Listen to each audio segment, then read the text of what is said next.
Bonjour, dans Il était une fois un livre, aujourd'hui je vous présente le roman de Fiona Davis, Les livres disparus de la 5e avenue.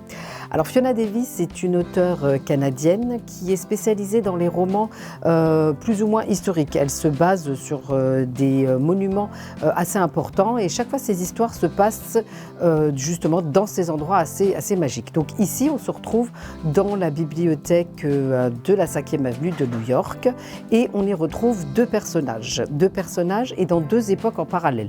Premier personnage, Laura, en 1913, qui est l'épouse de l'intendant, du surintendant qui s'occupe de cette majestueuse bibliothèque. 1993, on se retrouve avec Sadie. Sadie est la petite fille de Laura et toujours dans cette même bibliothèque. Alors Laura, 1913, rêve d'émancipation, rêve de devenir journaliste, seulement les femmes au foyer avec deux enfants et un mari qui est pris toute la journée par rapport à tous les livres et à toute l'organisation de cette bibliothèque. Sadie, elle, pas mariée, pas d'enfants, et se retrouve elle aussi à un poste assez important de cette bibliothèque. Laura va vivre des événements assez particuliers puisqu'elle va quand même réussir à faire ses études de journaliste parce qu'elle rêve de devenir journaliste. Sadie, elle, aura la charge d'une très importante exposition qui aura lieu donc, dans cette bibliothèque de la 5e avenue. Le point commun entre ces deux personnages, donc Laura est la grand-mère de Sadie, premier point.